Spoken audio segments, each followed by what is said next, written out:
Le débat de Smart Impact, je vous présente tout de suite mes invités. Benoît Jobé-Duval, bonjour, bienvenue. Bonjour. Vous êtes directeur général de l'Association technique internationale des bois tropicaux. À vos côtés, Arnaud Étroy, bonjour, Bonjour. directeur du commerce du bois. Je commence avec vous, tiens, c'est quoi le commerce du bois ? Alors, le commerce du bois, c'est une fédération professionnelle qui regroupe différentes familles de métiers, depuis l'importation de bois jusqu'au négoce spécialisé en passant par la transformation du bois. Et donc on accompagne les entreprises sur différents sujets réglementaires, formation, technique, suivi des marchés également. Ouais, ça représente combien d'entreprises à peu près ? Alors, on a 125 entreprises qui sont adhérentes. Voilà. D'accord. L'ATIBT, Association technique internationale des bois tropicaux. Alors là, on se focalise un petit peu plus, c'est ça ? Oui. Oui, alors la TIBT est une association qui va fêter cette année ses 70 ans. Ouais. Elle a été créée au lendemain de la Seconde Guerre mondiale, quand l'Europe était en reconstruction, donc il fallait du bois dans la reconstruction européenne. Et donc à l'initiative de la FAO, cette association internationale a été créée pour regrouper des producteurs, des utilisateurs, des connaisseurs, des spécialistes de la filière du bois tropical. Dans le cadre de la présidence française de l'Union européenne, il y a un texte sur la déforestation importée qui est à l'étude. Le constat, pour commencer, 16% de la déforestation importée est liée à la consommation européenne. L'Union est le deuxième destructeur de forêts tropicales dans le monde. L'Europe derrière la Chine, mais devant l'Inde et les États-Unis. Comment s'expliquent ces chiffres, Benoît Jobé-Duval ? Par notre consommation, tout simplement ? Alors d'abord, le concept de déforestation importée, il faut bien le dire, il faut l'expliquer, c'est l'impact de notre consommation sur les matières premières qui, elles-mêmes, dans les pays producteurs, vont être potentiellement source de déforestation. Donc, pour les produire, il faut déforester. C'est ça. Donc, vous avez donc les 5-6 matières premières, le soja, la viande de bœuf, l'huile de palme, le cacao, le caoutchouc naturel. Le café ? Le café n'est pas en train d'y entrer.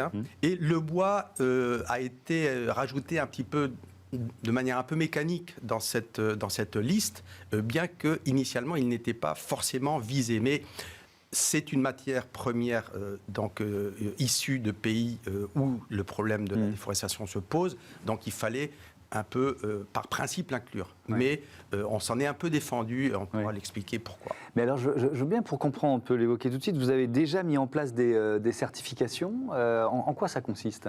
Alors, la certification de gestion durable est un mécanisme qui vous savez, les deux grands schémas de certification, le FSC et le PEFC, sont des schémas qui ont été créés dans les années 80-95. Donc ils ont 25 ans d'existence et ils ont été créés pour accompagner la production de bois vers des pratiques durables. Si on prend un exemple, on va essayer d'être concret. Bassin du Congo. Qu'est-ce qui a changé avec les certifications durables ? Eh bien, dans le bassin du Congo, vous avez sur 300 millions d'hectares de forêt, vous avez environ 50 millions d'hectares qui sont exploités pour le bois.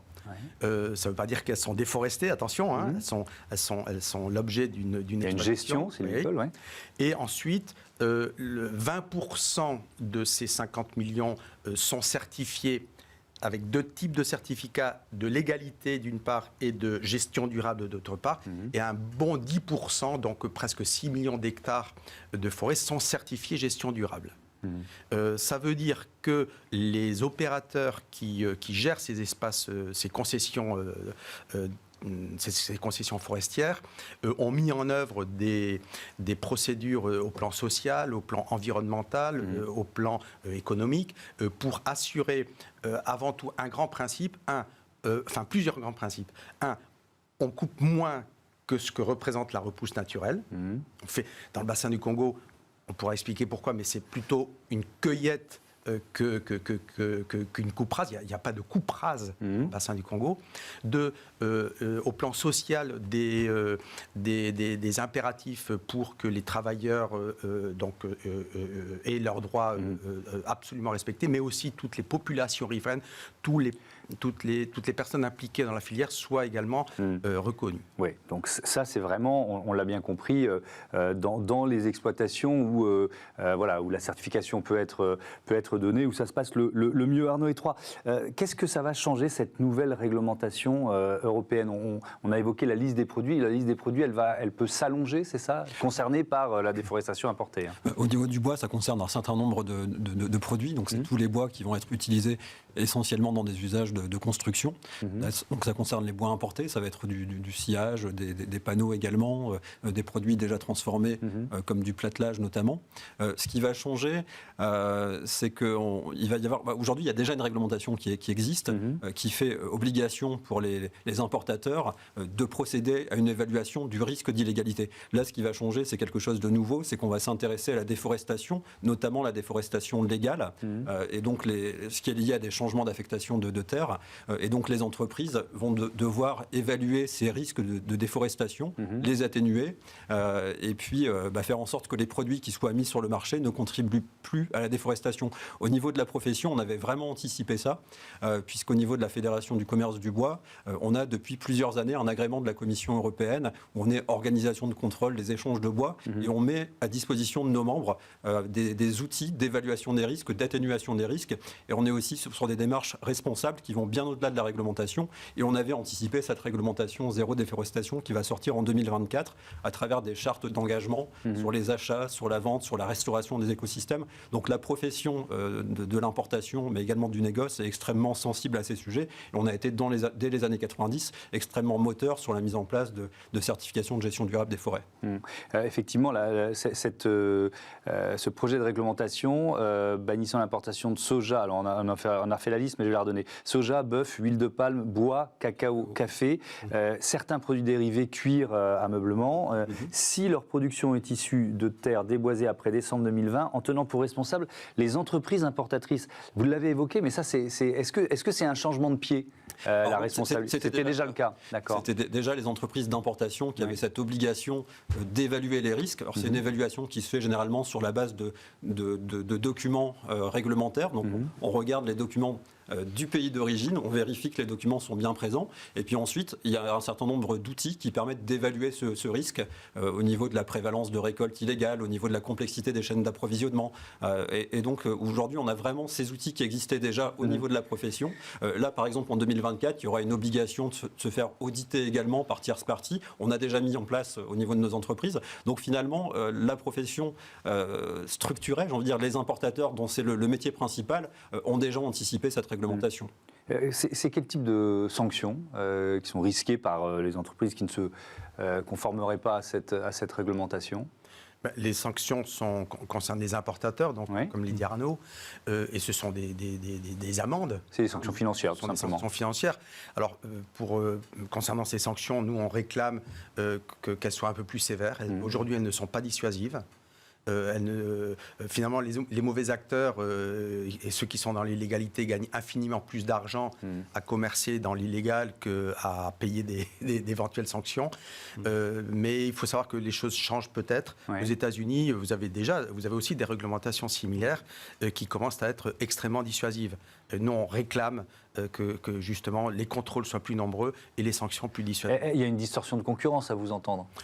Les acteurs de l'illégalité mènent une concurrence profondément déloyale vis-à-vis des acteurs certifiés et des acteurs qui sont simplement dans la légalité. Alors, il ne faut pas dire que les illégaux sont majorité sur le marché européen. Non, ce ne serait pas vrai, mais il suffit qu'il y en ait quelques-uns pour que la concurrence déloyale ait un impact sur un certain nombre de prix.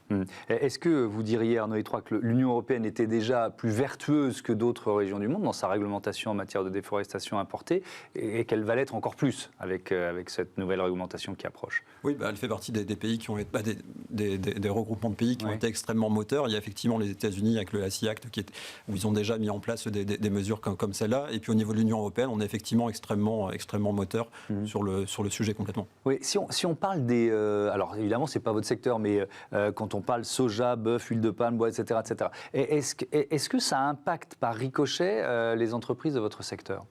Alors, nous, on essaye de travailler, de mettre en place avec les autres filières une approche au niveau du paysage, qu'il y ait au niveau des pays, dans les pays tropicaux, une répartition des terres, une planification, un plan national d'affectation des terres, comme actuellement au Gabon, de manière à ce qu'il y ait une anticipation de comment doivent évoluer ces filières. Il faut évidemment qu'il y ait des commodités agricoles qui se développent, parce que les populations augmentent, mais ce qu'on veut, c'est qu'avant tout, ça n'aboutisse pas à un mitage du territoire, ça aboutisse à une préservation d'espaces cohérents avec des corridors naturels, des corridors pour la biodiversité qui soient respectés et que finalement cette approche paysage soit bien construite.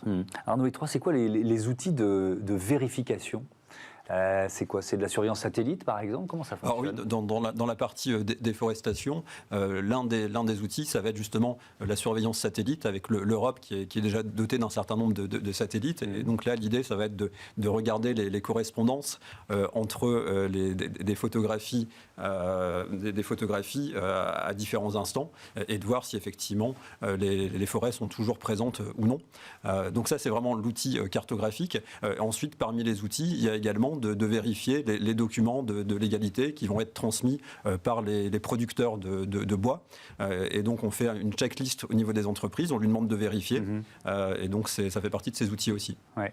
Dernière question, est-ce que le secteur du bois est plus avancé que le secteur, on va dire, de l'alimentaire, puisqu'il y a tous ces produits concernés par la réglementation sur la déforestation importée. Est-ce que le secteur du bois est plus avancé dans ses certifications, dans ses contrôles, que le secteur de l'alimentaire, d'après vous ?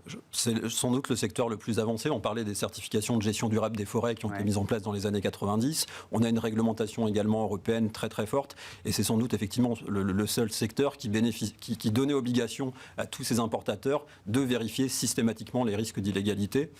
Et puis on a également toutes les initiatives volontaires de la profession sur la gestion des écosystèmes, les initiatives de restauration et autres. Donc c'est effectivement un secteur qui a largement au niveau français anticipé les évolutions européennes.